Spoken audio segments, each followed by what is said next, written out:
My name is Mpiwa, Sibusiso, Jabulani, Myeni, a former police captain in the South African Police Services. During the year 2017, I disclosed the sensitive information involving high police ranking officers. This information was broadcast in the South African television and also published in different newspapers, Daily News, Daily Sun, Isolezo, etc.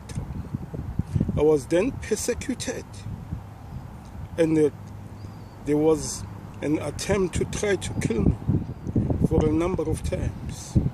I then ran away from South Africa, running away from Police Minister Bericele, the head of the security of the ANC, Mr. Pablo, and also the provincial commander of SAPS Railway, Colonel Sibusiso.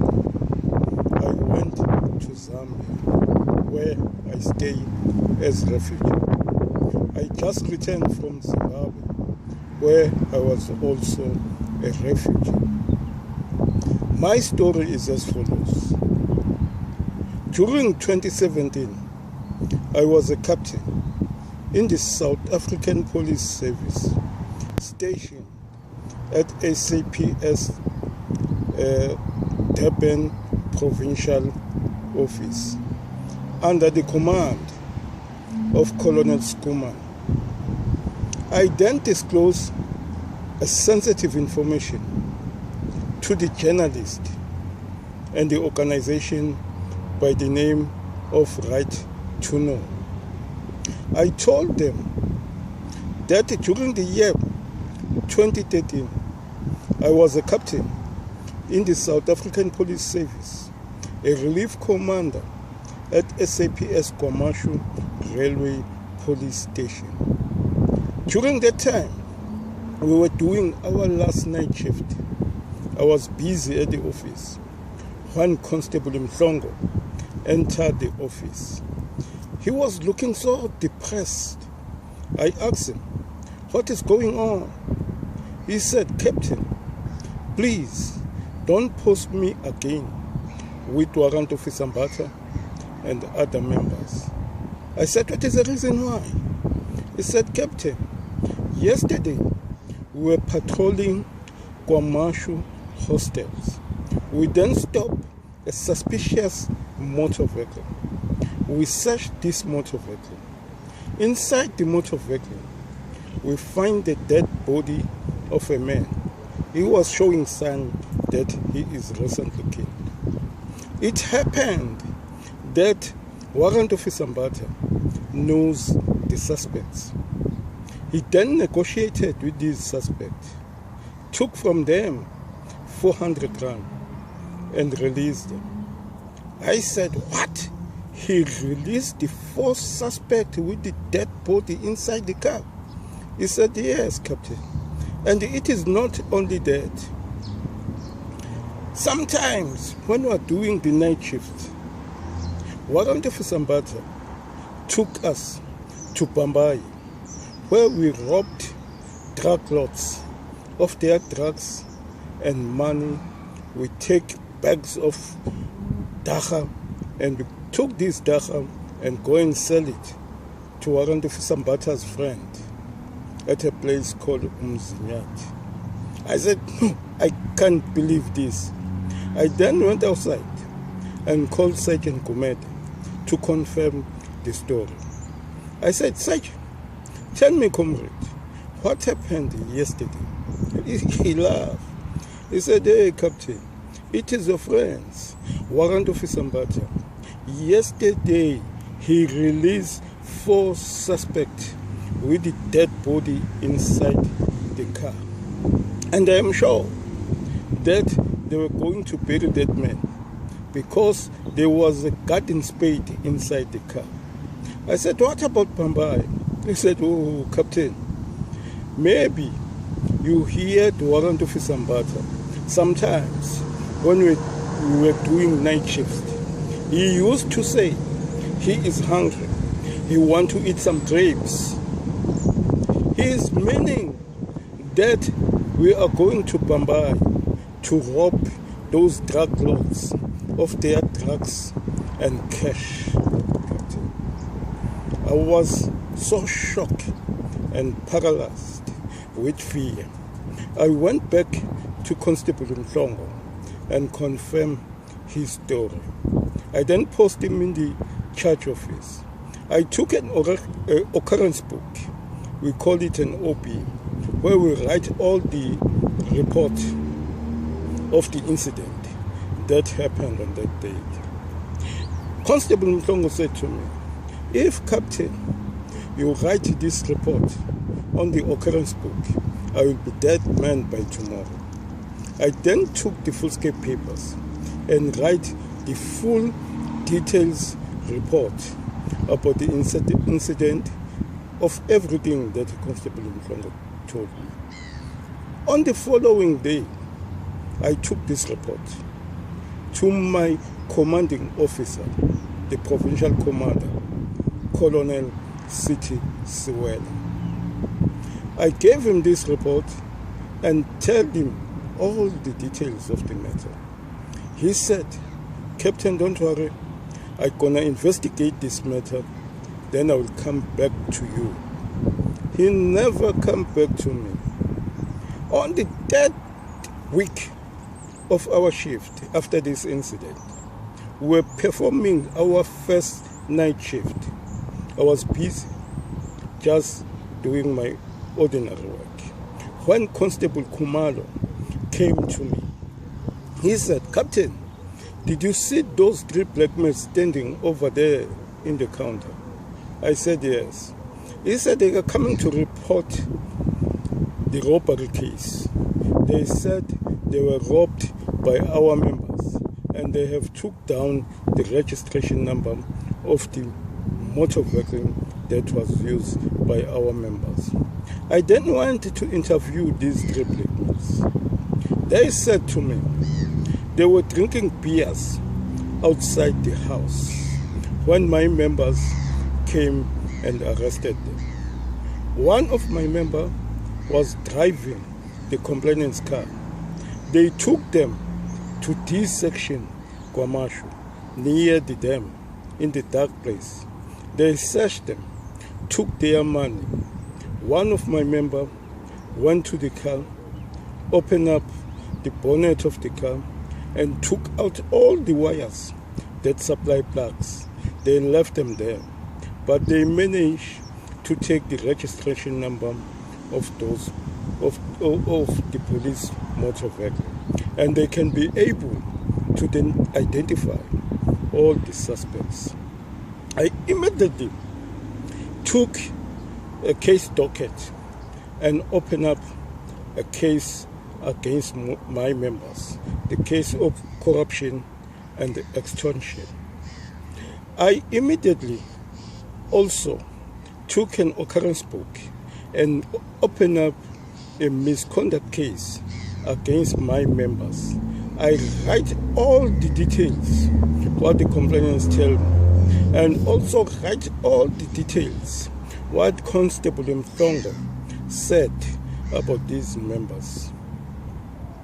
I then took the docket to SAPS Commercial.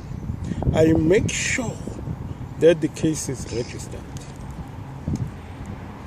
After that, I never hear anything from my commanding officer or my station commander. What happened to Constable Mhlongo? He was under persecution after I wrote those reports. I immediately informed him to go and report the matter to the intelligence. The intelligence immediately transferred Constable Mhlongo to Myeni. After that, I was also under pressure. The members, they were threatening me, persecuting me. I then also transferred to SAPS Durban Provincial Office, where I work. After that, I never hear anything about the incident. This matter was broadcast in the South African police. This matter was broadcasted in the South African television. It was also published in different newspapers, Daily News, Isolezwe, and Daily Sign. At that time, the provincial commander was General Langa. When General Langa he see this story on South African television, he then instructed General Ngabela to investigate the matter. The matter was investigated by General Ngabela. When General Ngabela investigated the matter, he discovered that a captain who opened up a criminal case against those members was Captain Myeni. A captain who opened up a misconduct case against those members was Captain Myeni. He also discovered that the misconduct case was given to Captain Female Bekiswayo for investigation. Captain Bekiswayo investigated the matter. He obtained all the statements from all the witnesses. He also obtained all the warning statements from the members that were involved.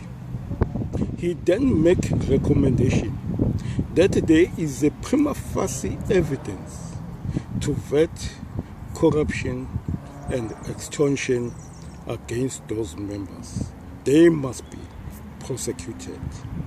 He then took the misconduct case to the station commander, who then took the misconduct case to the provincial commander, Colonel City Siwela at Durban. Colonel Siwela took those misconduct case and threw it to the bin. General Ngabela also discovered that the criminal case was given to Warrant Officer Luthuli for investigation.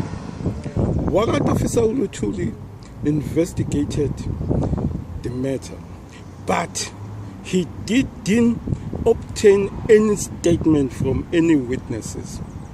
He didn't obtain any warning statement from the members that were involved. He took the docket as it is and gave it to the national prosecuting officers for the case to be withdrawn against the members. The case was then withdrawn against the members.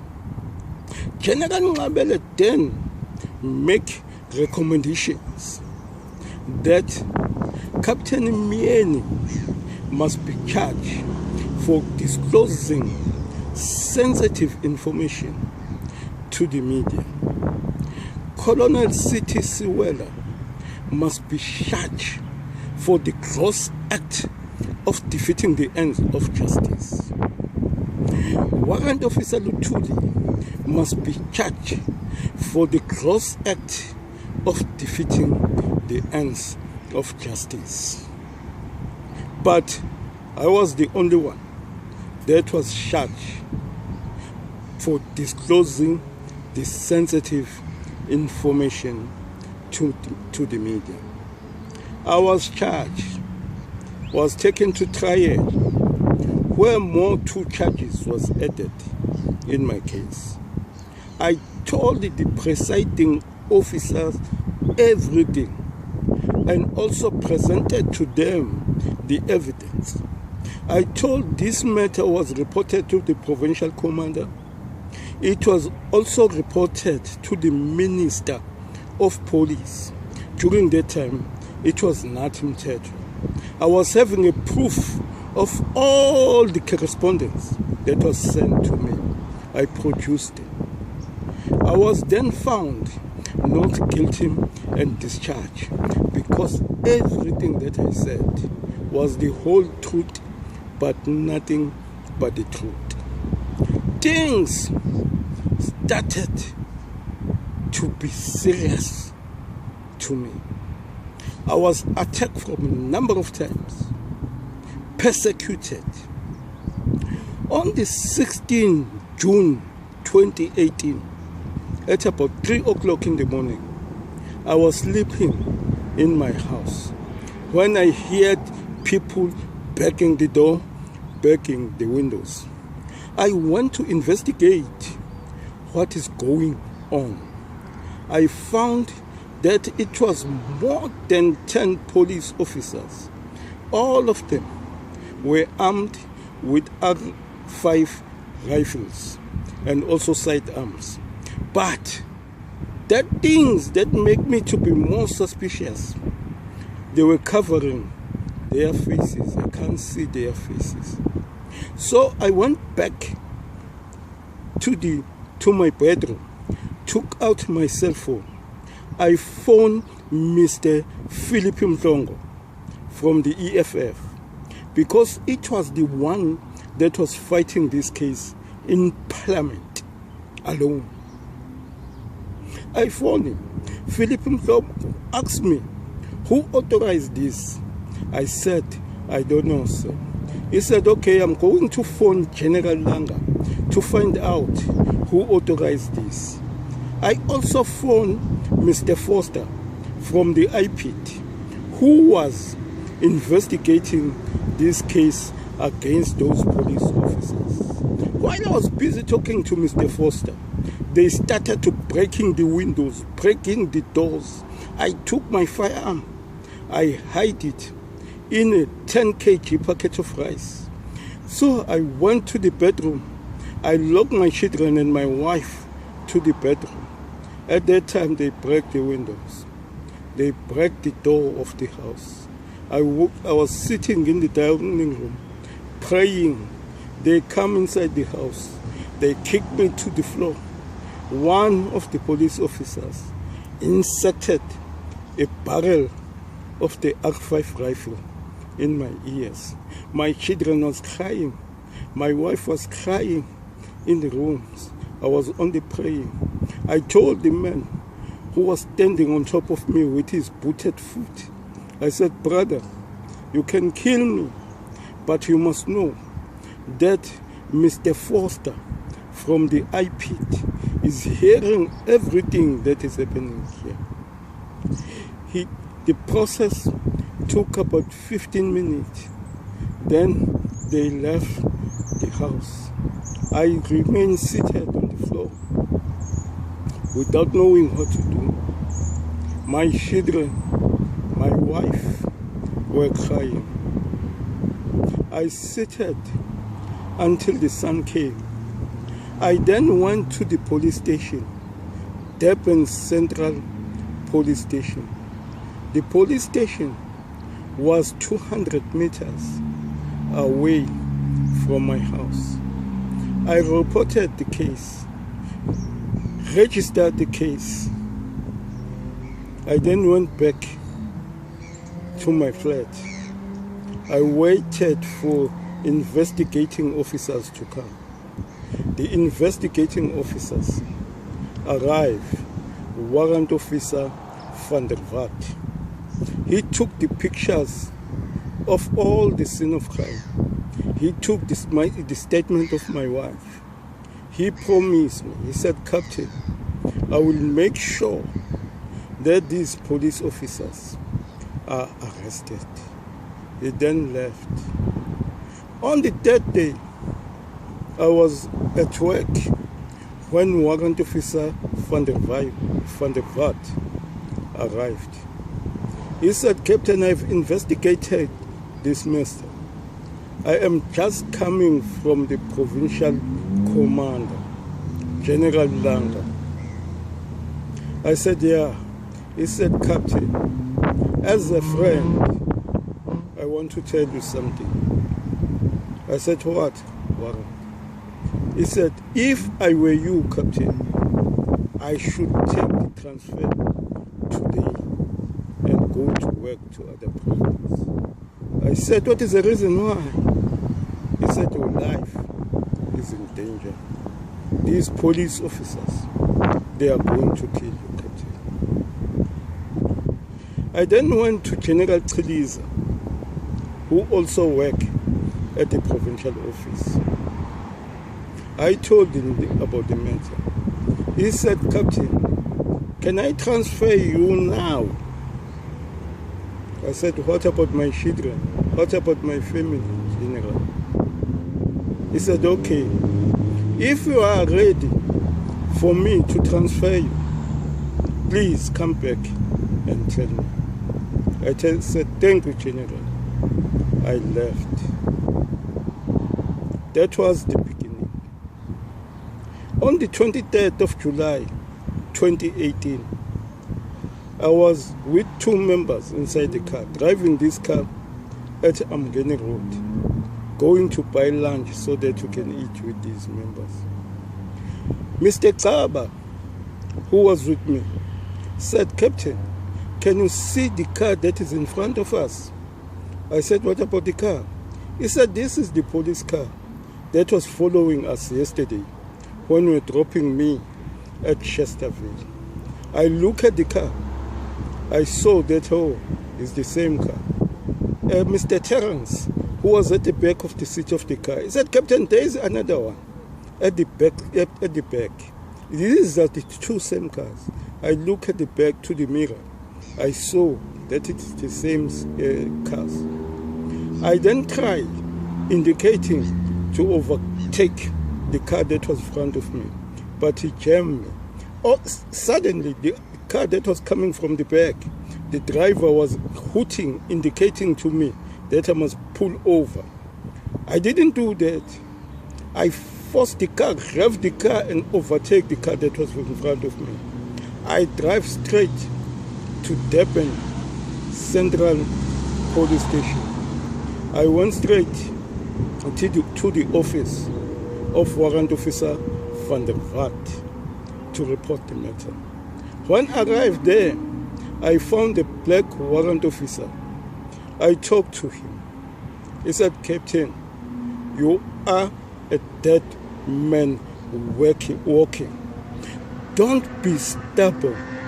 Leave this province. I said, brother, I can see what you can do for me now because these people are waiting for me outside. He said, yeah, Captain. They were gonna kill you in daytime and there will be no one that is going to be arrested.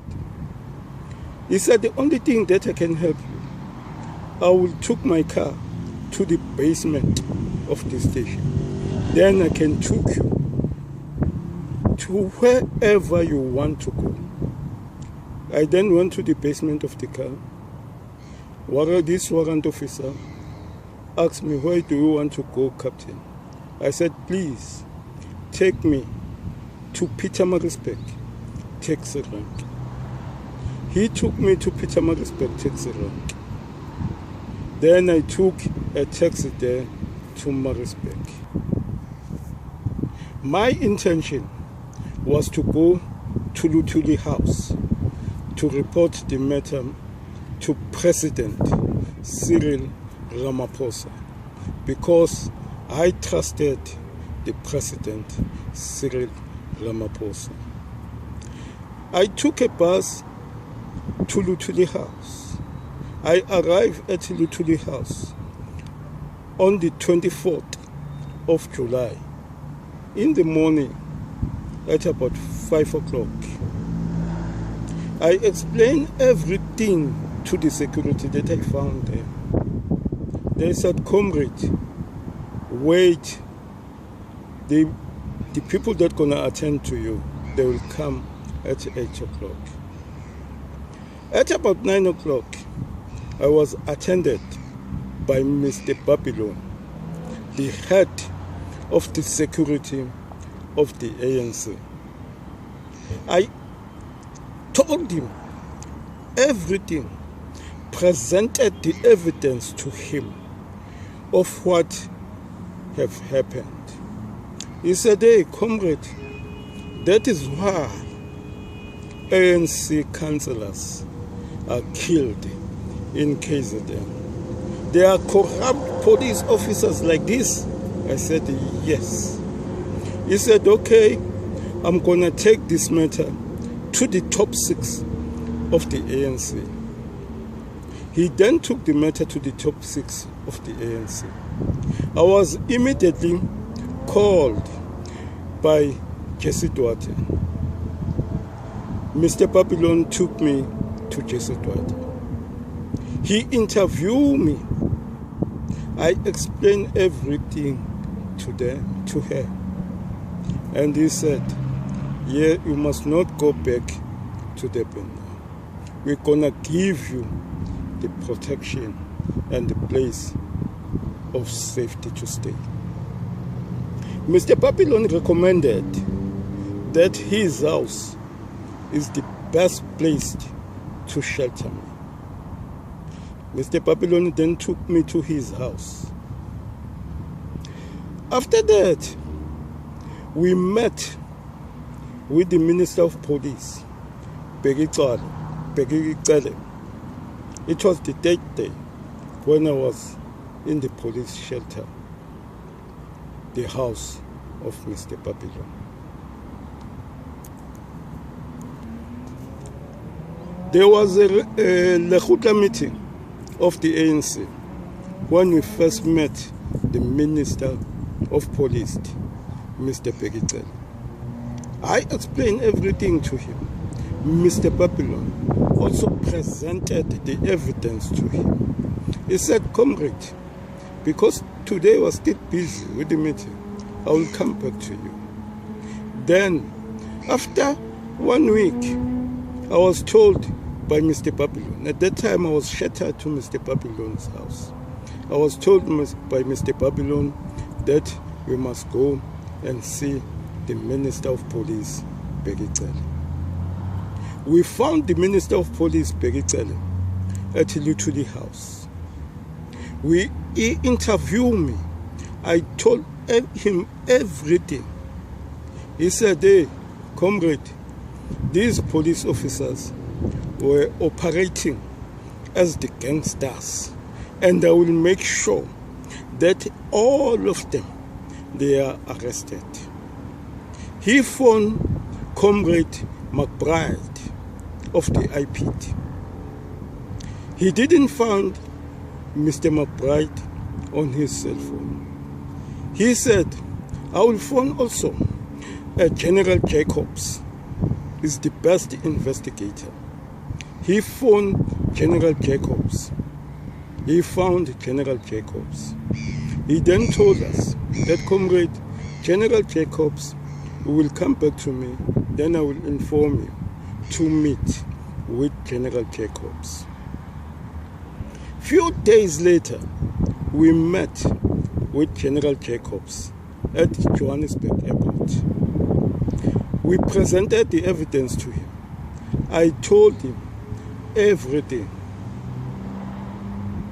He said, comrade, I'm gonna give this matter to my best investigating officers. And those investigating officers are 2 white men. They are the best. They will contact you and started the investigation. Few days later, we were contacted by these investigating officers. I and Comrade Babylon, we went to them. They interviewed me. I told them everything.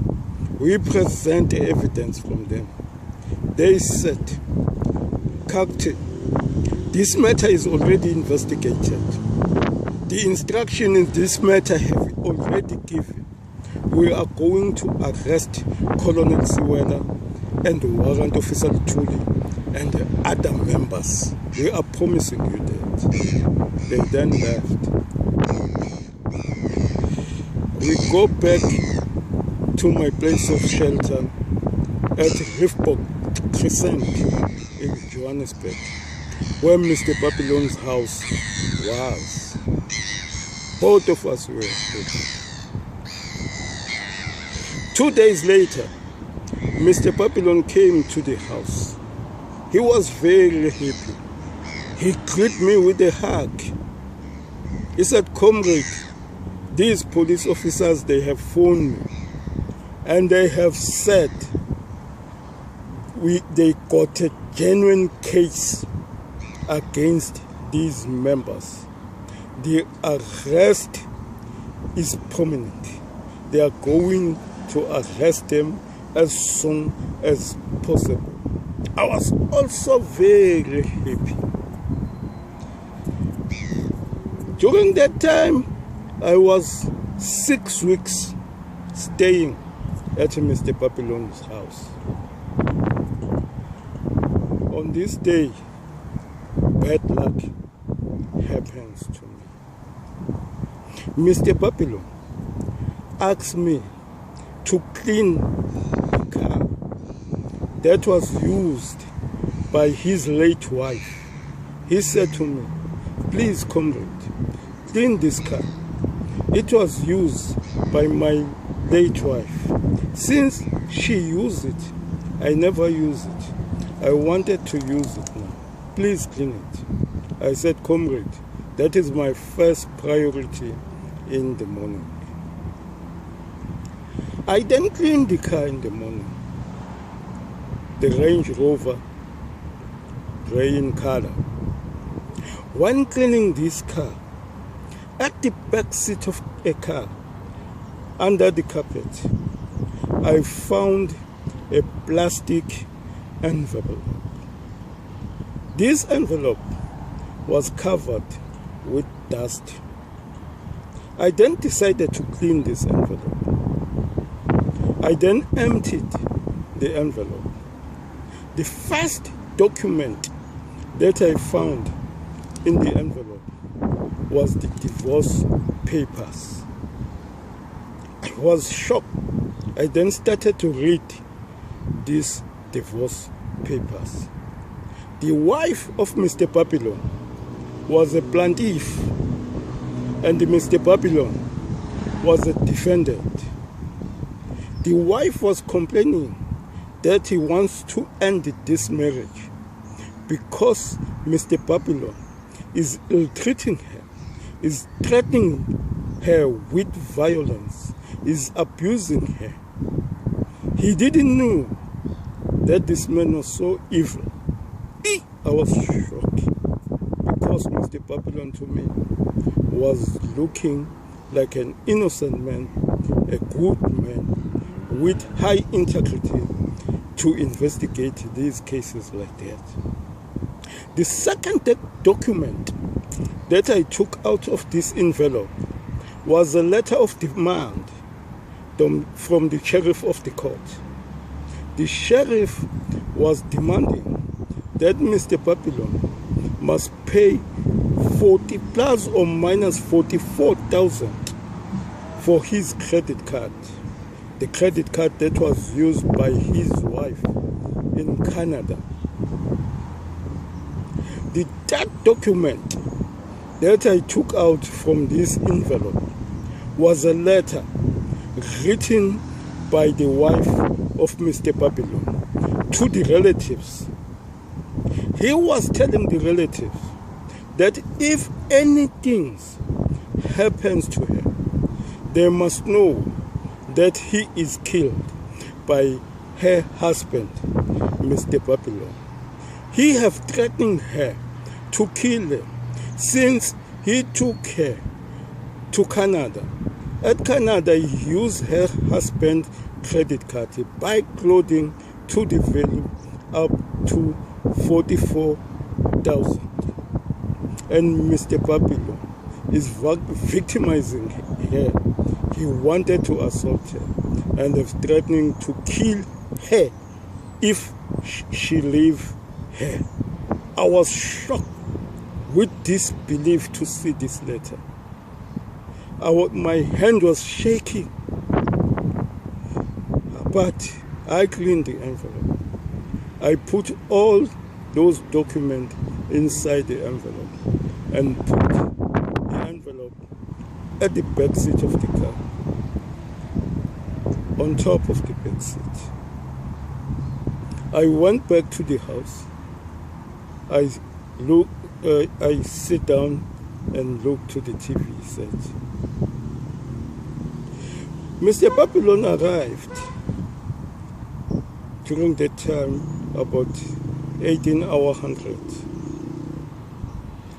He opened the gate of the house. I then went to the window and looked who opened the gate.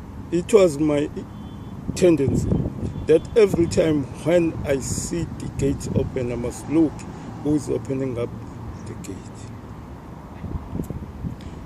When Mr. Babylon arrived, his kids entered the house. It took Mr. Babylon more than 20 minutes to enter the house. When he entered the house, he was in the position of the envelope. He asked me, he said, "Comrade, where did you find this envelope?" I told him that I found this envelope at the back seat of the car, under the carpet. He said, "Comrade, did you read this what is in this envelope?" I said, "Yes, comrade, I wrote it. And I have realized that a person who writes everything here was so depressed. So I put it on top of the seat of the car for you to decide what to do with this envelope." He said, "Okay, comrade." He then left the house. I didn't hear him on that day coming back during the night. I only hear him on the morning with his son when they were bathing. And I always gave them a chance to bath and dress first. After that, when they left, I then went to bath. On the same day, at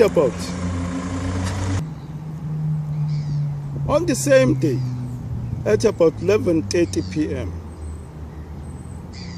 two police officers, investigating officers, arrived in the house. They told me, they said, "Captain, we were instructed to relocate you to another place of safety." I said, "Whose instruction is that?"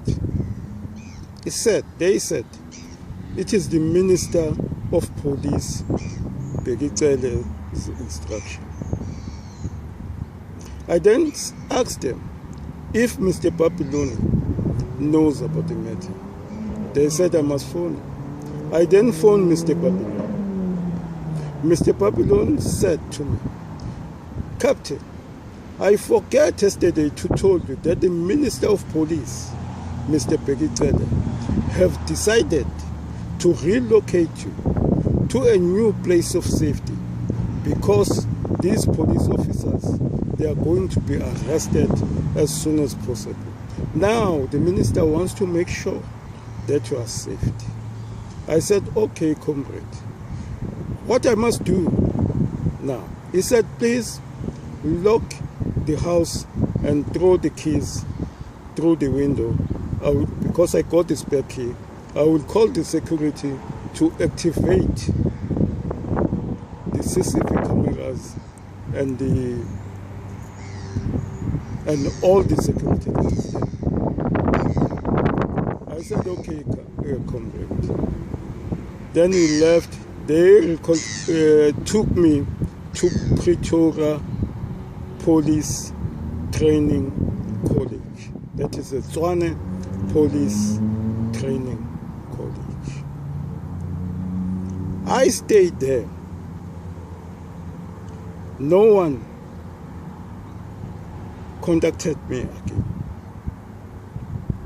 At the end of September 2018, I went to the bank to get my salary so that I can post my money to my wife. When I arrived to the bank, I found out that there was no salary. I then took a phone and phoned Mr. Babylon. I said, "What is going on, comrade? My salary is stopped." "Why?" "Because I told the minister that he must transfer me, but he said I must be there for protection." "Why now? My salary is stopped." He said, "Okay, comrade, I will phone the Minister of Police, Pegitele, then I will come back to you."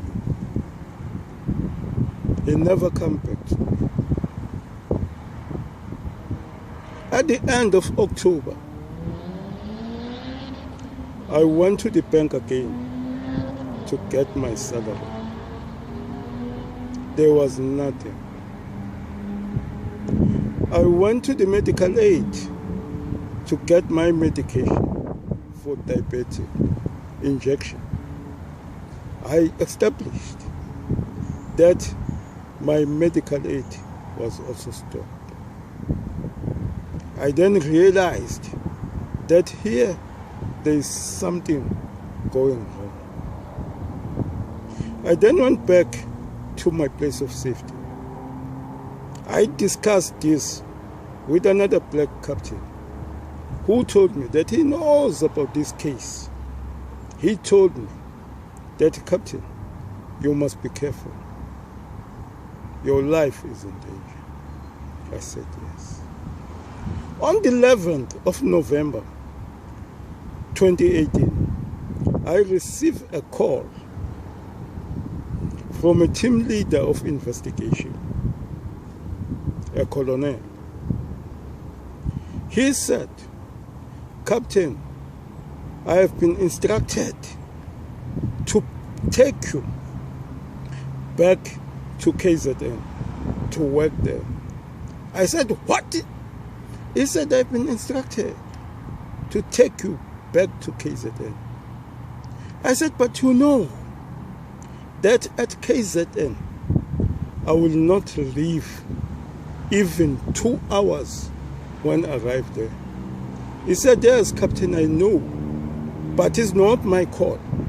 It is the call of Minister Pegitele." I said, "How come the Minister of Police interfere with the administration in the police service?" He said, "Captain, I don't know. That is the instruction." I said, "Colonel, what I must do now?" He said, "I don't know. It's up to you." I said, "Okay." I then went back to my new friend that I found in this training officer. I explained everything to him. He said, "Hey, Captain, you are not going to reach even KZN. These people, they are going to kill you." I said, how can you help me, my brother?" He said, "Leave now. I can take you with my car to the bus stop." He then took me with his car to Pretoria bus rank. I was not amazed with the behavior of the Minister of Police, Mr. Pegitele, because the Minister of Police have interfered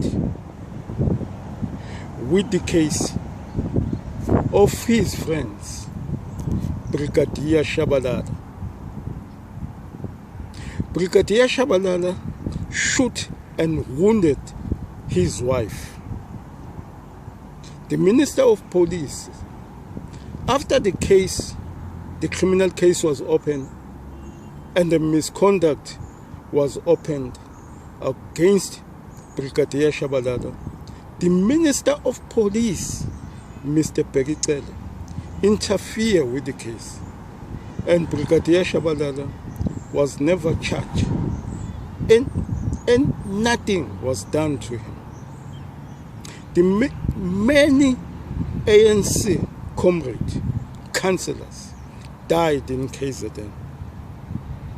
Many white farmers died in KZN. The Minister of Police, he makes sure that he attend all the scenes of crime. If he find out that the ANC members or his members are involved in this case, he makes sure that the act of impunity is prevailed. He makes sure that no one will be arrested. All the relatives of those councillors of the ANC, the children of the ANC, even Sibusiso Makaka, even Sibia at Inanda, they died, but they never received any justice. Many white farmers have died. Their relatives never received any justice because the Minister of Police, Mr. Begitele, make sure that the act of impunity is prevailed. No one have to be arrested.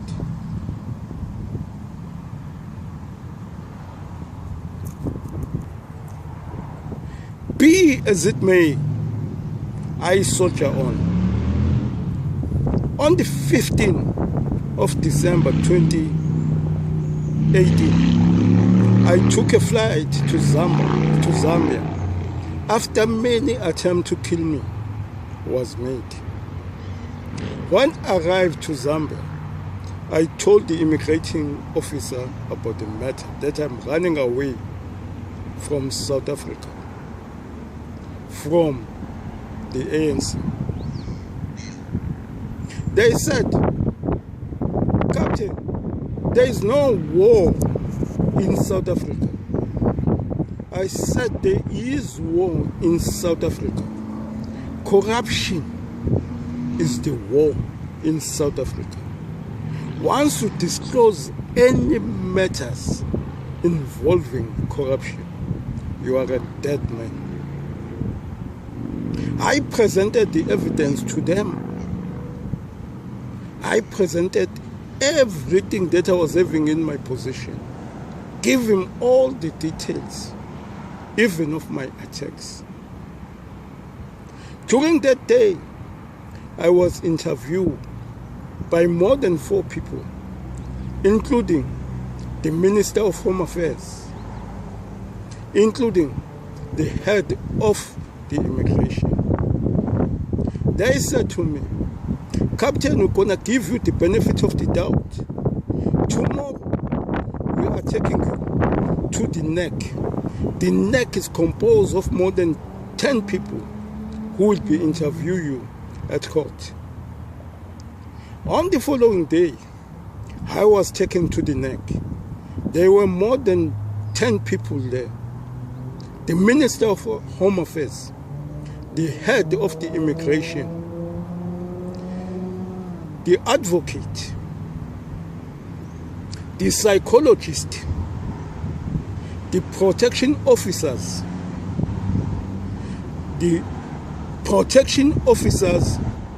representing the United Nations High Commissioner for Refugees in Geneva. They interviewed me from 9 a.m. to 3 p.m. All of them, they asked me questions. I make sure that I answer all those questions honestly. Later, they called me. They said, Captain, we have realized, all of us, that your life is in danger. Today, we're gonna give you the refugee status, the political refugee status. The Zambian government is gonna protect you and give you everything that you need. They then took me to Myeni camp, where I was provided with everything that I need. I was treated with a high standard of professionalism there in Zambia as a refugee. I found a family of a black man there in Zambia. He was a refugee with 4 children. They were refugees. Mr. Johnson Buthelezi. He have stayed in this camp for more than 44 years. He arrived in Zambia with his father. They are from Soweto. His mother was killed in Zimbabwe by the South African forces. Mr. Mpiwa then took them to Zambia. He arrived in Zambia. He was 9 years old. Today, he's 55 years. He wants to come to South Africa. He is a refugee. He has tried for a number of times. All his children are not attending school. He's living a bad life there, I'm telling you. I am asking for the mercy of any journalist who is hearing this to interview Mr. Johnson Buthelezi from Soweto. He's there in Zambia. I got the details of the Minister of Home Affairs in Zambia, Mr. Jacques Powell, the journalist, also got the information about the Minister of Home Affairs in Zambia, because that phone numbers and everything is in my document, a refugee document that I came back with them in Zambia. I was also having the information in my cell phone. The cell phone for Mr. Johnson Buthelezi, the cell phone from the refugee officers there in Zambia. I was having in my position. Please help this man. Everything that I said is based on evidence. The evidence against those police officers, General Jacobs have those evidence. If you ask General Jacobs from Pretoria why he didn't arrest those police officers, he will tell you of the reason why. If you ask General Nabela from Kwamashu why he didn't arrest those police officers, he will give you the reason why. The Magistrate Court of Johannesburg got the duplicate papers for divorce papers for the wives of Mr. Papillon. They can give those duplicate papers to you. The sheriff of the Magistrate Court in Johannesburg, they got the duplicate letter of demand in their possession. They can give it to you.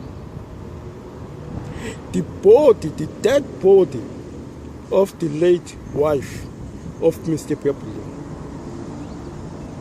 A postmortem can be done.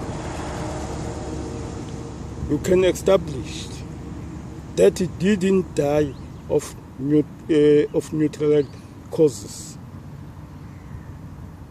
of natural causes. He was killed by Mr. Babylon.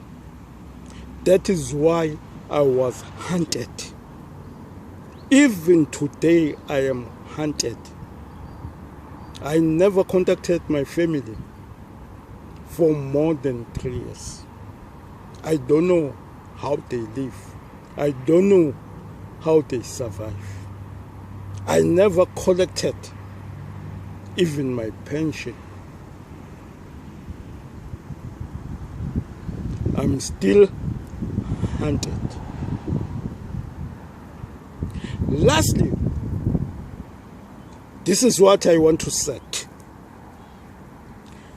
I urge all the white, all the Indians, all the colored, all my black brothers, sisters, grandpas, grandmothers who are against these corruptions, who are against this evil, to stand up, fight for your fundamental right, fight for the fundamental right of your own children. Let's fight this evil together. The most evil, the most of its kind. Before it turns you to something else. I will ask the big John Oxtazen, to make a slightly adjustment in the DA. Make the DA a liberation party to liberate the people of South Africa, to give them the genuine liberation from this evil. Aluta, asante.